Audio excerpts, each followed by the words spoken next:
Welcome to the Bookish Hour with your hosts, Sarah E. Burr and J.C. Kenney.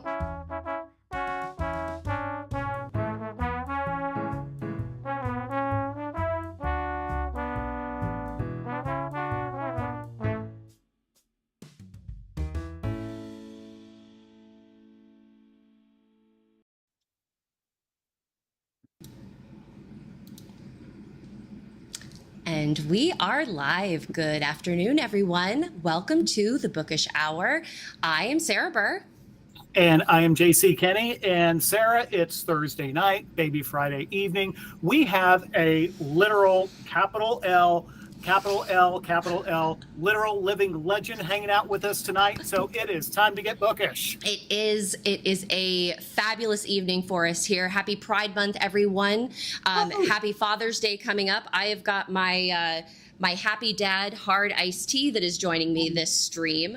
Nice. So we're in a celebratory mood. As JC mentioned, we have an incredible guest with us tonight. We are joined by Lynn Cahoon. Lynn, you are a New York Times bestselling author. You have written more books than I can wrap my head around. And we're so excited to be able to chat with you, to share our love of all things cozy mystery this evening. Welcome to the Bookish Hour. Oh, thank you so much. It's really my delight to be here. As I mentioned before, I'm here by myself with my dogs, so you may hear, the puppies talking a little bit. They're Keeshhounds, and Ooh. they are very loud at times. And my little boy, who's 5, has a voice like he's 2. So Ooh. I'm not sure what that's all about, but we'll go with it. Well, Absolutely. they are your cheerleaders from home, and so if they want to chime in, the more the merrier. Yeah. We love pets here at the Bookish Hour, and on our show, The Bookish Moment, as well. We love pets in general, so no worries on that front. As we get things started, we've got folks chiming in, Farmhouse Reader and DHB wishing everyone good evening, and DHB saying dogs rule. So again, we're in good company. Sir Reads a Lot saying hello. Welcome, everybody. Lynn, while we have folks kind of getting in and getting settled for the evening, if they are not familiar with you and your storied career, do you mind sharing a little bit about your writing journey? Sure. It's been just over 12 years now that I've been published. I started out when I went back in the day when I went to college. I looked for a program that said writer, but there wasn't one. There was a journalist and there was English. Mm-hmm. I didn't want to teach people, and I definitely didn't want to talk to people. Well, both of those things were out. So I went into public administration and worked for the state for many years. But then the writing bug just kept hitting me.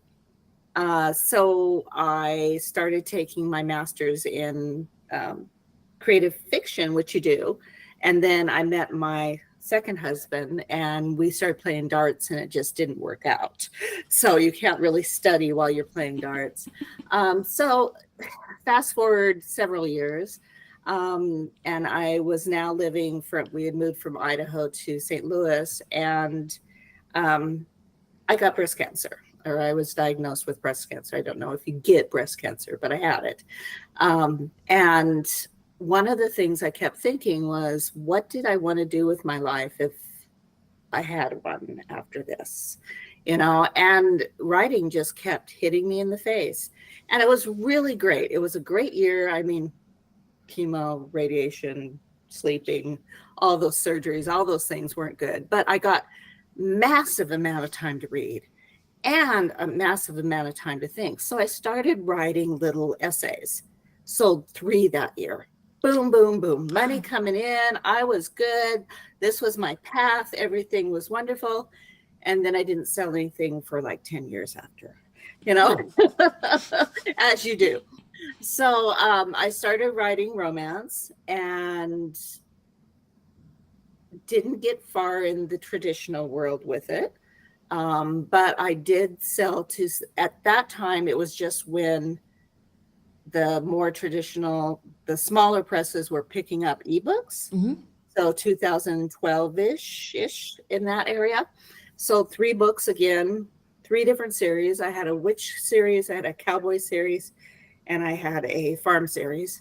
Never met a series I didn't love. So, I would just jump from genre to genre. And then I had a cozy mystery that I wanted to sell.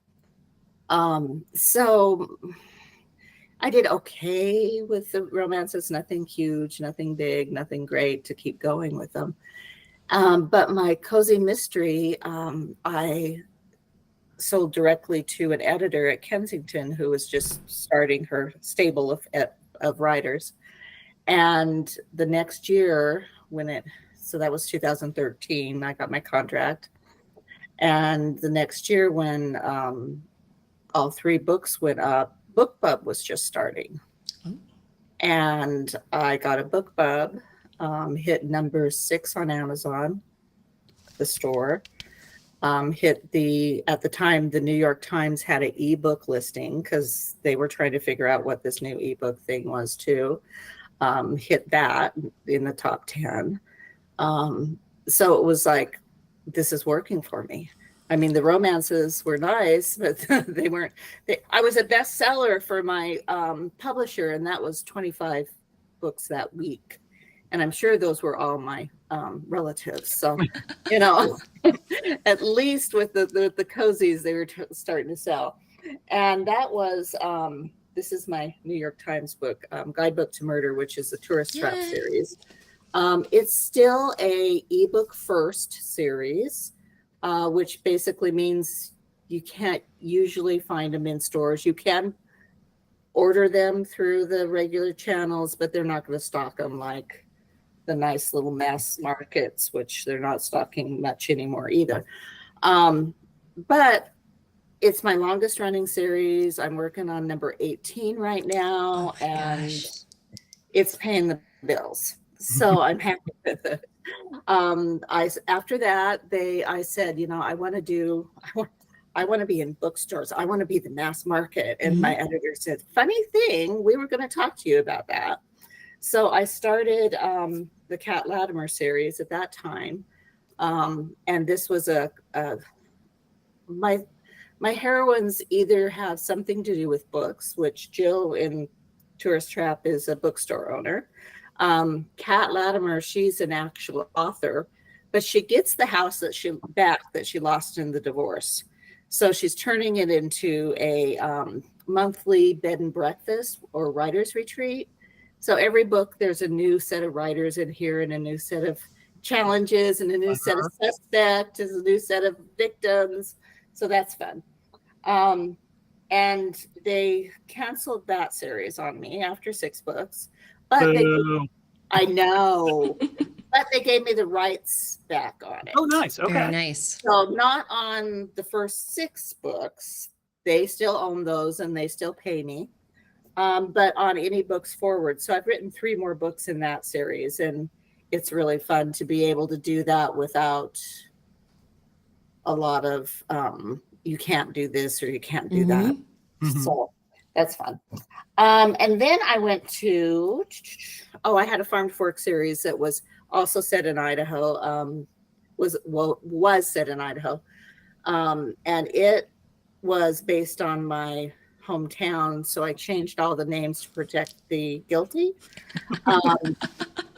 But she was, I'm also very into food.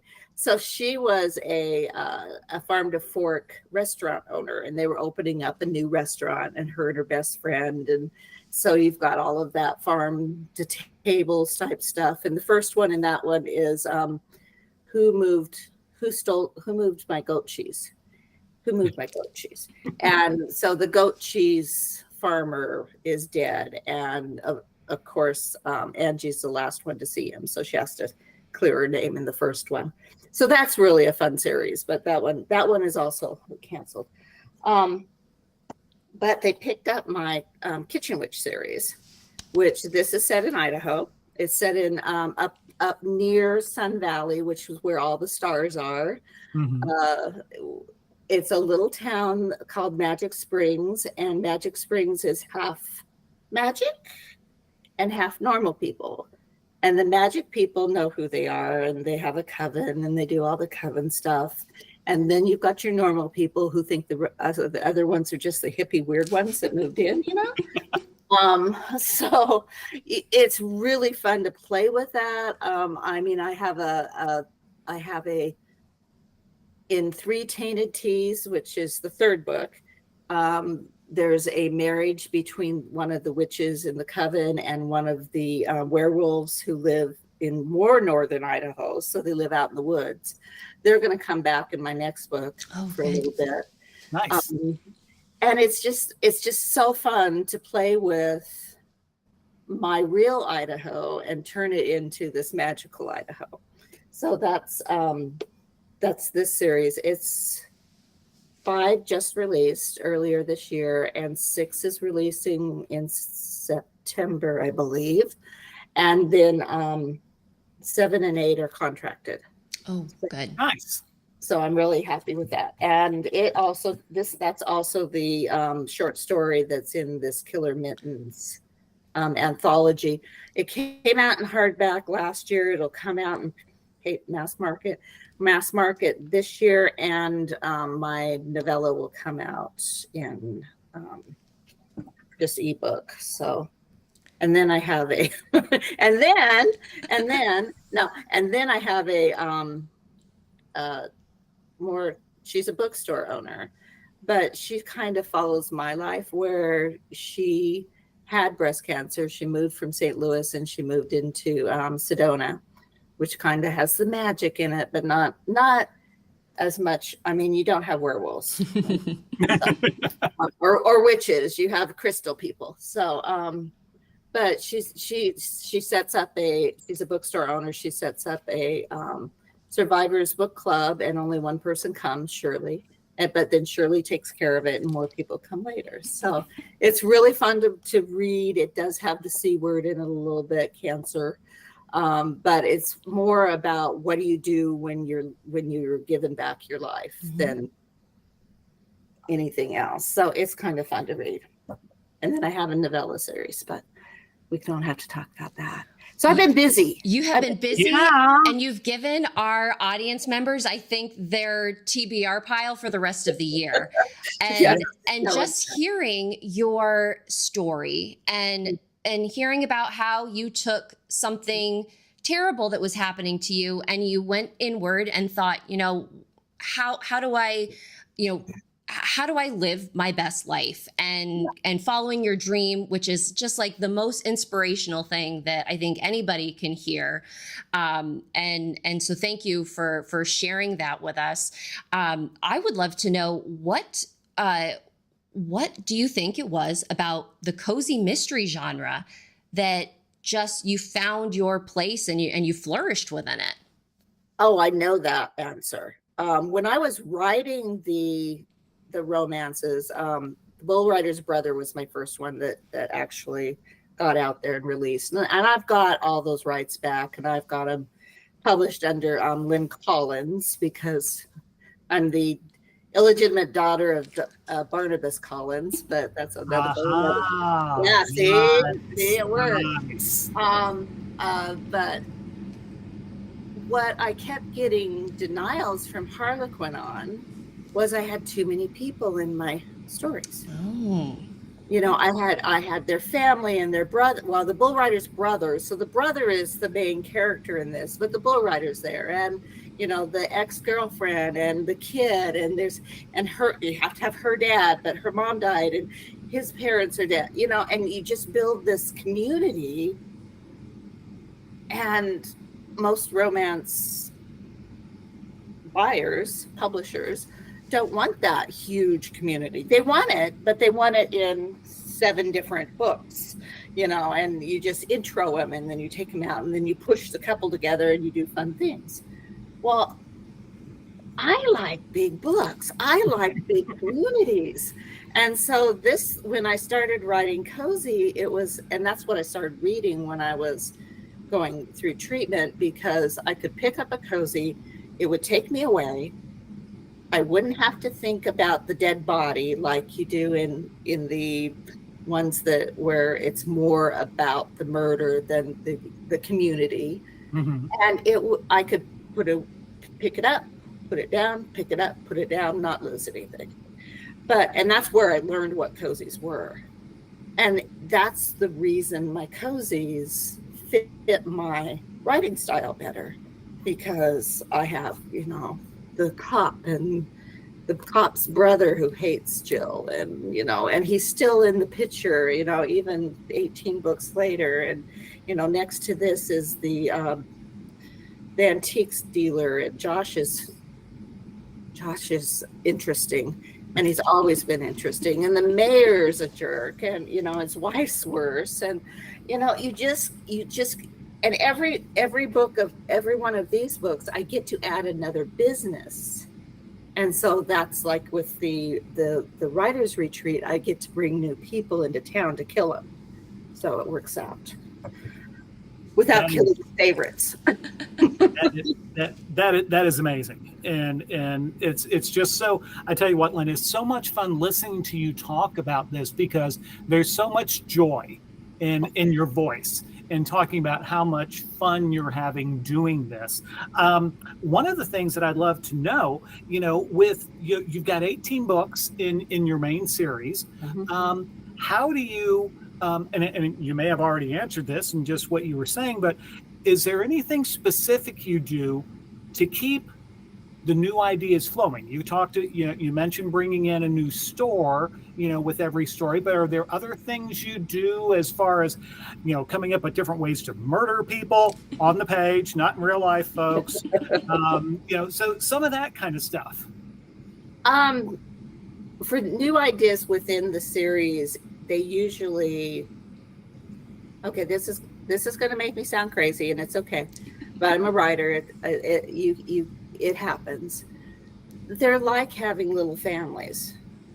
And when you go and visit your family at Thanksgiving, or whenever you decide that you want to deal with it, they always have these stories, and so when I'm writing, or more likely when I'm reading and editing the book before, like I just finished Vows of Murder, which is the new one that'll come out in February. I kept thinking, I haven't worked with that yet. Like one of the baristas is a writer, and for a long time, he was just he stayed in college for years, and his mom kicked him out, and he had to actually get a real job. So he became her barista. And so now he's trying to be a writer and a barista. And he just got the word that his agent sold his book, because he's going to have the perfect life, the perfect writer life. But I haven't done anything with that. And he doesn't have a girlfriend yet. And there's got to be something going on with that. And so I'm sitting here editing this other book and thinking about Deke and his life, which can't be in the next book, because I already have it's a Christmas book, and then there's going to be a dart tournament, and and I already have the building that I know where this bar is, because I visited Cambria, which is in California, near where my sister lived. And as I'm sitting there eating lunch, I'm looking at this bar across the street, and it's like, oh, that's Chip's bar, and this is what's going to happen. And so I already have that story going, but they just come to me like that. Sometimes I have to sit down and think, okay, like with the Cat Latimer ones, it's like, okay, let's have 4 cozy authors this time. And what do cozy authors do when they're sitting around not doing anything? They make up punny titles. So that was one of the scenes in it, that we made up punny titles. And I'm not an outliner. Oh, wow. I know where 50% is. I know where 10% is. I know where the body has to hit. And I know where the killer has to be found in that denouncement afterwards. And, I I read the books on structure and acts and all of that. And for a long time, it made my head hurt because I couldn't put that with writing and figure out how to do all those things.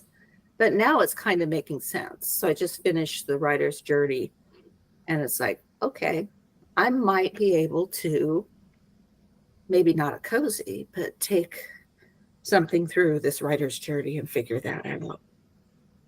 But ideas come everywhere. I mean, I was in Salem this last month, and I thought, this is such a great place to set a cozy. Like, oh, it's right there. And this is, it's an empty storefront. And, it's like, stop it, Lynn, stop. Stop. You have enough right now. Just stop.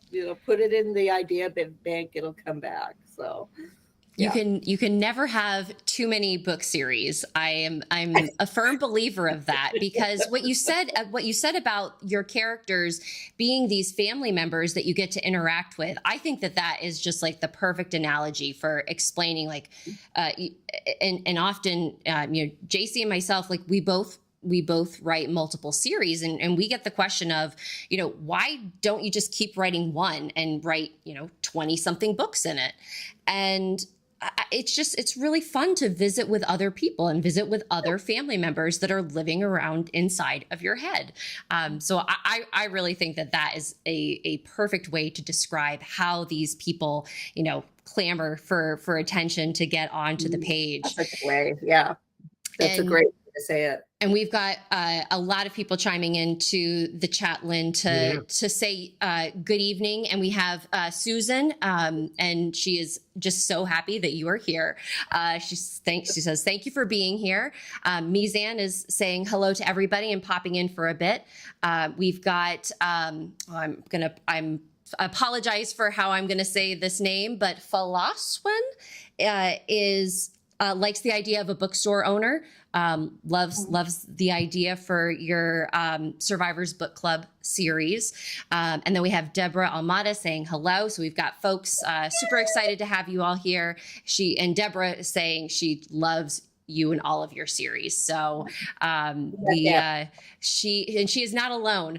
And we're here celebrating your latest Kitchen Witch mysteries. And it was funny that you mentioned 3 Tainted Teas, because I needed some time this afternoon just to unwind and decompress. And I put in the audiobook of 3 Tainted Teas to kind of bring me back to Magic Springs and see how, and just try to understand and how much fun you must have coming up with the rules of magical engagement in this world, because there are so many different characters and levels that you're dealing with when it comes to magic. You've got Mr. Darcy, who is a human spirit inside of him.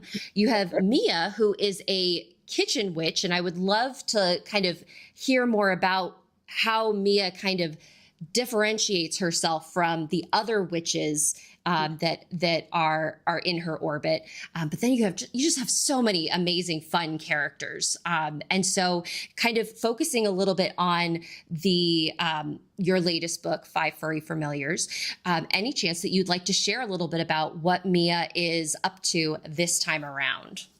Yeah. So Mia wasn't supposed to be the next Kitchen Witch. It was supposed to be her mom, because in my witch world, one member of the family has the power, passes the grimoire and the power to the next generation, one member. So Mia's mom, Teresa, she decided she didn't want to do it. She's a lawyer in Boise, and she just didn't want to do it. She didn't want to deal with it. So Grants has always known that Mia was going to be the next Kitchen Witch. Mia hasn't known that, but she was in a relationship with a regular human, a regular butthole human. I can say butthole. Right? You can, yes. So she moves from Boise. She was a catering director and her fiance was her boss. They break up, and she moves into Magic Springs and builds this, or buys this old building. And it used to be a school, so it's the old Magic Academy where they used to teach all the magic kids. And it used to be, it's from my childhood, because my best friend lived a few blocks over, and there was this old school, and it had one of those tetherball things, but the tetherball was long gone, And so the chain would hit. Ooh. And her older brother kept telling us it was the ghost. So it was scary. So it became the academy in this, and this academy is 3 stories high. And she's in there and she's painting it. And what she's trying to do is set herself up as a caterer in Magic Springs and Sun Valley. Because it's changed. Where everywhere it is, it's changed, or the lifestyle's changing a bit. And there's people who, don't want to cook, but want the good food. Mm-hmm. So she's brought her stuff up and she's doing the catering business. So she's in this really big building, and, several things have happened. She's working a little bit for the lodge. Well, somebody drops a box of kittens off on her doorstep, and they just happen to find them because it's a really cold night, and they just happen to find them, and they bring these 3 kittens in, and Mr. Darcy, who has the other spirit in him because of a mistake Gran made, he does not like these kittens. And Mia doesn't know. Mia has a familiar. Mr. Darcy's her familiar, and then she's also has a kitchen witch that she hangs in the kitchen, one of those old 70s kitchen witches, and who's Gloria. And Gloria giggles a lot, but that's all she does. And she usually giggles when it's going to be a problem for Mia. So it's like, stop that, don't giggle at me. So anyway, she's got these 3 kittens. She doesn't know if they're supposed to be her familiars, if the goddess sent her. She doesn't know anything, because she still hasn't graduated into being the kitchen witch, because Gran is still teaching her, because she's got a lot to catch up on. Most of the kids who are magical, they start reading fairy tales, and the fairy tales tell them the stories that the magic people have, and so they have all of that in their knowledge base, and Mia's just keep trying to keep up. So she's got these kittens. There's a storm, there's fighting, Gran's having bad dreams. And all of a sudden, Trent, who's her boyfriend, he runs the local grocery store. His parents own it. He runs it. He comes over and he has a little Maltese in his pocket. And she goes, "What the heck? Who's, we got these kittens, and we got Mr. Darcy, and Gran's has a Shih Tzu, and what's going on with this Maltese?" And he says, "I don't know. It showed up last night. It showed up during the storm, and there was this electric storm, and it woke everybody up, and there was lightning in the snow, and Serby, which is Serbius, is the little Maltese carrying a spoon here on the cover." But Serby is Trent's new familiar. Well, Trent's not supposed to be a witch, because Trent's mother, who is Abigail, who also works for, she used to bake cakes. Now she's part of the Mia's whole catering business. She passed it to Levi, who was Trent's younger brother, because Trent didn't want it. He wanted to do the store. Well, Trent's had his power since it's been passed to Levi. So now they both have the power. And that keeps coming up, like they can talk to each other telepathically, and all of these things that's not supposed to come out. So now Mia and Trent have to figure out, one, why Trent got a familiar who is a Maltese. And then they find out that Serby's not just a Maltese. Serby's also a hellhound. And so he can change into that big, awful hellhound thing. But as a baby, and he's got magic himself. So they've got to get Serby trained. That's in the next book that's coming up. The one that I'm starting writing either tomorrow or the next day. Oh, wow. But, they've got to get him trained because he's having issues. So he's having issues. So yeah, that's what, and Mia's working a full-time job as a catering director at the lodge because the guy who took over the lodge director said no more outside catering, which is most of Mia's business.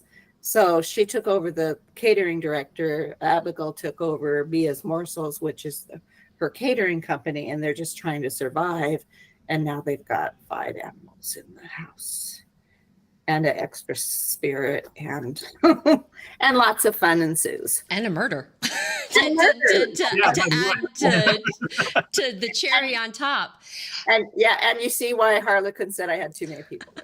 Well, I'm just thinking, Lynn, like this is, so we're talking about book 5 in a series, and this like character development that is happening with Trent, I just like, from how I'm always kind of plotting and going through things, like the fact that like you've just like completely reinvigorated your characters' plot lines at, book 5. I mean, it's brilliant. And it's I think it just goes to show like your strengths of writing these series that just keep readers engaged and never really knowing what to expect, what's around the corner, which I just think is so exciting. And one thing that isn't exciting, though, is that we're already halfway through our show. Yeah. Because, time is flying. And we want to make sure that we highlight for our audience members who are joining us live this evening that we have a giveaway opportunity, a surprise giveaway opportunity. Lynn, would you like to share what folks are going to be receiving should they be the winner of our giveaway this evening? Sure. This is the hardcover copy of Christmas Mittens Murder. It came out last year, but it's also coming out this year in mass market. And my story, which is oh great, now I can't remember it. 2 Christmas Mittens. I thought that was it, but it's 2 Christmas Mittens. Mia and Christina are leaving the lodge in a party, and they find a dead guy who is actually one of Christina's professors. And Christina is her kind of sister, or would have been her sister-in-law had she stayed with the jerk. But she liked the sister-in-law much better, so she kept her and brought her. So Christina picks up a mitten and is hit by a curse. Ooh. So Mia has to figure out what the curse is and who killed the professor so that she doesn't die. So yeah, we'll get a signed copy of this. And for U.S. residents, because postage is horrible, and I'm sorry. But if you're not a U.S. resident, I also have an audio copy of something. I might have this, but we'll figure out what it is, or the new release for Tourist Trap. I've got those too. So fabulous. And so, folks, if you would like to enter in for our giveaway this evening, make sure, number one, that you are logged into your Google and or YouTube account so that you can access the chat feature. And then you are going to type in the magic word, which is Serby. Cerby. Serby. And it's short for Serbius, which is our new little Maltese friend that we're meeting. So folks, if you would like to enter into that giveaway, go ahead and type in the word Serby. Again, Cerby. Although if you spell it wrong, I'll still scoop you up and get you into that drawing at the end. And so while folks are putting that in, we have Grandma Lynette also chiming in the chat saying, love all your books. So again, more love coming your way. Lynn, you queued up my next question perfectly for me because you mentioned Christina. And JC and I, we love learning about main characters, but we also love learning about supporting characters and the people that are kind of helping our sleuth along the way. And Christina's had a really strong, stable presence throughout the series. She, though, in 5 Furry Familiars, is kind of put in a difficult position because she has an ex come to town that is sort of tied up in this murder mystery. Would you like to share a little bit about Christina's character and, how she's there to support Mia through her journey? I can. I love Christina.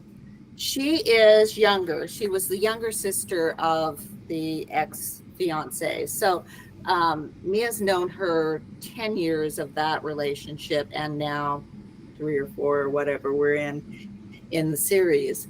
So she's watched her grow up. And she's a rich kid. And her father's an attorney, her mother's the house mistress or the party planner that takes care of all the business side of the planner, and they live in the Warm Springs area, Boise, which is the upper echelon, the upper crust. But Isaac decided to be this chef and hotel director, and so then when Christina becomes of age, instead of going off to Brown or Bryn Mawr or one of the Ivy Leagues, which she was supposed to do, she goes to Vegas to try to be a dancer. Well, that turns out really wrong. And that's when she shows up at Mia's place in Magic Springs. And so Mia takes her in and says, I don't care what you do, you just have to go back to school. And so she goes back to school to get her culinary degree and starts working with Mia. So she has started out as a little goth girl. She shows up, little goth girl. And the police officer, Mark, he hates her, because he thinks that she's the problem with anytime anything happens. And Christina's just had a really nice growth arc to the point where she has a steady boyfriend. They're talking about marriage. It's actually Levi, which is Trent's younger brother. They're talking about marriage. She's graduating from this culinary school. She's becoming a really sought after candidate for good jobs in the area. And so now she's going to have to make a decision of whether to stay or whether to go, and have her own life. So she's my human in this whole situation. Abigail has witch powers. Grands obviously is the kitchen witch for the area. So Abigail's tied into the coven. She knows all the people. She knows all the stories. She knows where the bodies are buried.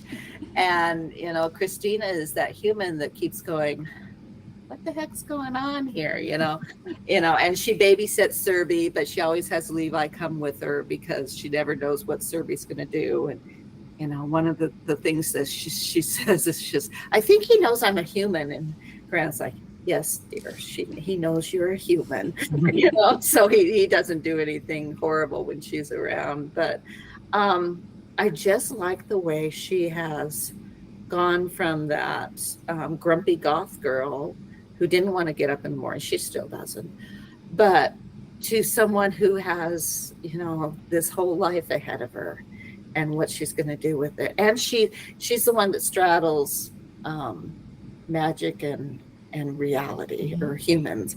So she's the one that can see things from both perspectives, which is really fun for Mia too. So, well, one of the things that I got a real kick out of early on in Five Furry Familiars is the way, the Christine's supposed, betrothed, for lack of a better term, just shows up, in the big old caddy. And, it's like there's this real dichotomy, like you're talking about, with, people thinking that, money can basically buy her. And I just thought that was quite an entrance and quite presumptuous of that guy. Yeah. Well, and Christina's mom, we call her Mother Adams in this, and it's more of the Adams family, right? Mother Adams. She's her own character. She's the villain that's not ever there, that's always in your back of your mind. And I think for Mia, it's the life I could have been the life I could have had versus the life I want. And she's living the life she wants, you know. So yes, he was he was interesting to write because I didn't want, you know, him to be the obvious, you know, red herring in the picture, but all, on the other hand, him walking up and saying, I'm her fiance after so many years. I mean, it just worked. Yeah. And there was reasons why it worked, and then all the questions on what he was doing. So, and it put some friction between her and Levi, you know. And something, Levi's an EMT, but he really loves his job as a skier. One of those skiers who go in and solve and find people and all of that. So that's what he loves to do. And the EMT is kind of fun too, but you know, maybe Levi is going to have to grow up a little bit too. And we'll see. We'll see. And that's like the one of the things that I love the most about a cozy mystery series. And you've mentioned this before, Lynn, about that sense of community, and that, yes, we have our main character and we're going on a journey with our main character, but there's so many other people that we're meeting along the way, and we're seeing them grow, and we're seeing them have these character arcs that makes you feel like a member of that community. And I think that that's just a really special aspect of the cozy mystery genre in general. And the way that we've gotten to see your characters develop and grow is really magical. And so what I would love to know from a craft perspective, you know, how do you go about kind of, you mentioned that you don't outline, but you kind of have an idea of like where things need to be during the development of the book. Are you firmly in one world all the time, or are you kind of jumping from series to series throughout the week, throughout the day? Or how do you kind of keep everybody in line when you're working on your projects? Like I keep my dogs in line. I try to draft in one series. It keeps me, I'm a full-time writer now. That happened about 2 years ago, which has helped tremendously because I'm able to sit down and know where things are going. In the past, when I had a full-time job too, it would be like, I have 15 minutes. That's right. I have 15 minutes. You know, I try to hit a certain word count a day, but if I didn't, then maybe it was a week or 2 days, you know, before I got back. And then you have to rethink about what's going on. And did I say this already? Did this happen? So what happens with my current process is I have one main book I'm working on. And the one thing I have learned is if I am working in the Kitchen Witch series, I cannot also edit in that series, edit an earlier book, because it messes with the time space continuum in my head. And oh no, I already said that. It's like, no, that was in the other book, and this, yes, it's right. It's like, yeah. So I try to do my words in the one series and then do whatever edits or page proofs or whatever's coming from my publisher in another series. If that's not happening, I'll stop writing and do that, whatever that is. Like I just finished page proofs for Vows of Murder, which was a tourist trap one, and I have to stay out of that series in any other book because of that space-time thing. I have messed up, and it was with a dog. In the Survivor series, there's a Yorkie named Killer. I love his dog name. And he is actually a rescue that she got. And in book 2, I used to have Poms before I got the Keeshawns. And I put Homer in, who's my Pom, I put him in the Tourist Trap series and gave him to Evie, which is one of the baristas. And so I'm editing book 2 in that Survivor series, and I'm looking at it and something's wrong with Killer, and I can't figure out what it is. And it's like, okay, he's a palm. Yeah, he's a palm. He's got to be a palm because Homer died, and so he's a palm, and I put him in it. So he's a palm. That's right. And it bothered me, and I kept thinking about it, but no one else caught it either. So when it released, the readers caught it because he was a Yorkie, and now he's a palm. But nobody else who picked up that book before it was published saw it. So in the third book, I say something smart like, people think he looks like a palm, but he's really a Yorkie. Mm-hmm. So I learned I don't do Bibles. I start one.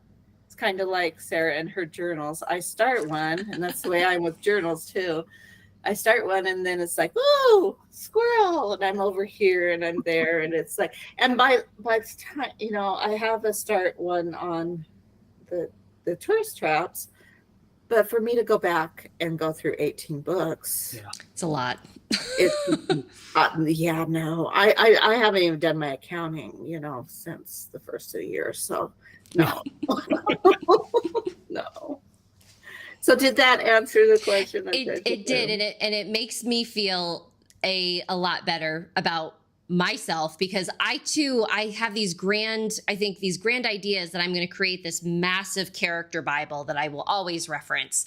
And I do it maybe during book 1, and I'm really good about it during book 1.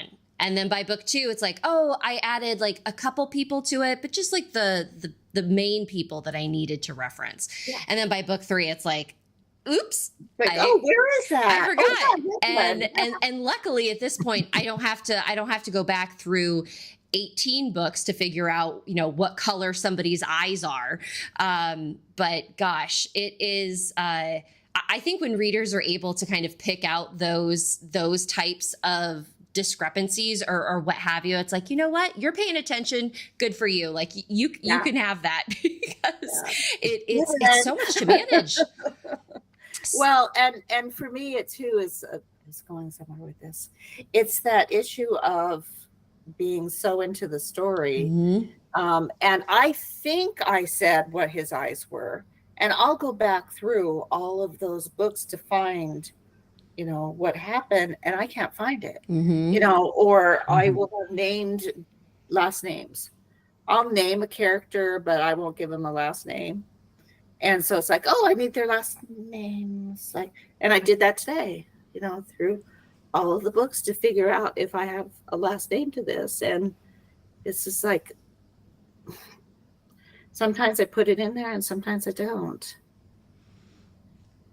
Well, I tell you what, from us readers' perspective, you've got the secret sauce down. So even if, you do have to go back there and flip through some old books and old stories to get names and stuff, it's like, hey, your process is working for us. And so we thank you for it. Unfortunately, our time is running short. We've only got about 10 minutes or so. So just as a reminder, folks, Lynn is being so generous with she's providing a couple of different or a different giveaway to a lucky commenter. Lynn, you want to kind of tell folks what those are again? Okay, yeah. It's the hardcover. I said it right that time. The hardcover copy of Christmas Mittens Murder, which has my Kitchen Witch story, 2 Christmas Mittens in it, or an audio copy of whatever I have on the state, but it will be a recent audio copy of something. So if you're not in the US. Yeah. So. And so, folks, you still have time to enter into our giveaway. Make sure you're typing the word Cerby into the chat, CERBY. And while we give everybody a moment to begin collecting those answers, it's one of my favorite times of the show, where we get to figure out, Lynn, what are you reading? What are you watching? What are you consuming that is either inspiring you, that's bringing you joy, that is making you laugh, making you cry? What can you recommend to us this evening? Okay. Besides my Project Runway restart that I'm on season 7 now. Love it. It just keeps me in the framework. Anyway, yes, I am reading the Yaros Dragon series. Ooh. So good. I finished the first one, which was 4 Wings, and immediately ordered Iron Flame and book 3. And I'll have to tell you, I had done this on another series, which I was very disappointed with book 2. I am not disappointed with Iron Flame at all. Excellent. I'm about halfway in, and I feel like I'm back in high school reading Lord of the Rings for the first time. Oh, wow. It's just that summer, deep into a book feeling that you just get and just love.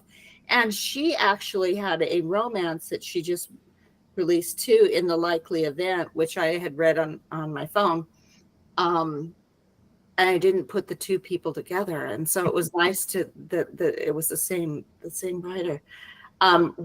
We just watched The Fall Guy. Oh, okay. Yeah. Such a fun movie and a good date movie. Mm-hmm. Because there's enough action for my husband, and there's enough romance for me, and there's enough humor for everybody. And the dog is the star of the show. I also just watched Jeopardy Masters, which I felt really smart in the first round and kind of less smart in the semifinals. And by the time the finals came, I just went, not me. Yeah. Oh man, I know that feeling. It's like, my wife and I, we love Jeopardy, and anytime we get the final Jeopardy, it's like, okay, boom, we're smart for today. We're rich. Because tomorrow we won't get it, but that's okay. I'm really glad to hear that Fall Guy was good, because I have been wanting to see that for a while. I'm waiting for it not to be so expensive to rent on Amazon Prime, because I love Emily Blunt. I love Ryan Gosling. And so I'm glad to hear that was a winner. He really took, I loved him as Ken. And now, so this is the second one I've really loved him in. But I'm a big Ryan Reynolds fan too. Yes. Especially his Free Guy? Was it Free Guy that Ryan Free Reynolds? Guy is good, I think so. But the one where he comes back, I'm a time travel freak. I love time travel. Oh, yeah. Yeah, the one where he comes back and meets his younger self. And, Yes. Yeah. So good. So good. I got to find out what that is. It's on the tip of my tongue, and I'll probably remember it after we sign off. But yeah, just Google Ryan Reynolds. Yeah, I watched it. It was a lot of fun. So funny, so funny, and that's why I like Justin Timberlake too, because he's humorous. Give me a humorous guy, and I'll follow you anywhere. So I'm trying to make my men in my stories a little bit more funnier. So. Nice. That's the goal. The Adam Project, is that? The Adam Project. All right. Yes. That was from Evan in the chat. He's chiming in to let us know. So So I'm gonna add that to my list too. Fabulous. Oh, yeah. JC, what are you watching? What's entertaining you these days? So those of you who know I am my Elmo Simpson Mysteries is coming out in book 1, coming out in September. Florida, lots of Caribbean influences. So Bob Marley, I'm a big fan of Bob Marley. And so I just recently watched One Love, the biopic. Yep. And Sarah, I was waiting for it to come on streaming, and I really enjoyed it. It's not bad. I'm the type of Bob Marley fan that I could totally eat up a Ken Burns 8-episode deep dive biography of the man. But it was really, I really enjoyed it. Loved the music. The actor who played Bob was fabulous. I really thought it was thought it was there. Touches on a lot of the important things about Bob Marley and the work he was doing, in addition to the music. So if you get a chance, it's more than just he's a reggae legend. He's also a social justice legend. Do yourselves a favor and check out One Love. As far as then what I'm reading, I'm feeling kind of special because I'm reading an arc of the upcoming French Quarter Fright Night by writer friend Ellen Byron. It's number 3 in her Vintage Cookbook Mysteries. It's going to be out later this year, and it's New Orleans at Halloween. So it is, yeah. So that's been a lot of fun to read so far. Sarah, I heard you had a book come out this week. So have you had time to do anything else? I have had time to do some other things because you guys know that, I love to read manga as a way to read and experience the joy of reading, but maybe like sometimes give my brain a little bit of a respite. Yeah. And so my recommendation this week was actually a gift from my husband. He picked it up for me. It's called Tied to You. And it is a story about, it has like this really cool fantasy element where when you meet your fated person, and you connect with them, you either like brush against them or shake their hand, a ring forms on your finger. And until you until you recognize that, oh, that's my person, you're like very ill and you have a fever and you're not feeling well. So you kind of have to figure out like, oh my gosh, like who did I brush up against during the day that was my person? And so this story features a young man who he's been in love with his roommate for like his entire life. And it happens to be that his fated partner is his roommate's brother. And he's trying to like come to terms with like, I can't be with the person that I feel like I love. But this is book 1. I'm very, very eager to see what book 2 is about because, they kind of they're resigned to be with each other because of how these laws work. But it's really well done. And it's a really moving love story. So I very much enjoyed that. Consuming on TV, I've never watched Dairy Girls before, but oh my God, I'm watching it for the first time, and boy, it's just like so joyful. It gives me, it brings back Schitt's Creek vibes, and like makes me just feel like, so, like I just want to move to Derry, and even though like I struggle to understand what they're saying, so I do watch it with subtitles to be like, what did they just say? But gosh, such a cute show. I'm absolutely enjoying it. Already on season 2, and then my movie recommendation is a little bit out of the box. It was called Mafia Mama with Toni Collette, and she plays a woman who she's just found out that her husband's cheating on her. Her only child has gone off to college, and so she just kind of feels like her world is unraveling. And then she finds out that her grandfather is was a mob boss, and she has been set to inherit his title. So she goes, she's brought to Italy. She is like put into the family, and she's just this warm, welcoming, mothering individual, and she has to kind of find her footing in the mob, and it's a little gory, as one does. It's a little gory, but it was really funny and very joyful and fun, and it has like a little bit of a mystery to it as well. So it was a nice reprieve from trying to work through all of the plot points that I've got stewing in my mind at the moment. So it sounds like we've got some fabulous recommendations that our viewers can check out. Lynn, thank you so much for sharing those with us. And of course, oh my gosh, time always flies when we're here together, being bookish and just loving cozy mysteries. I again cannot thank you enough, Lynn, for joining us this evening here on the Bookish Hour. It was a true treat and delight to be able to hear from you, learn from you, and just like understand, this this work ethic that you have, which is just truly incredible. So thank you for sharing that with us this evening, as well as sharing this wonderful giveaway. And we need to find out who your giveaway winner is. We did have Farmhouse Reader chiming in with "That's the best show," and I'm thinking maybe that was during Dairy Girls. I think that's when that popped up. Which is the correct answer for that show. Yes.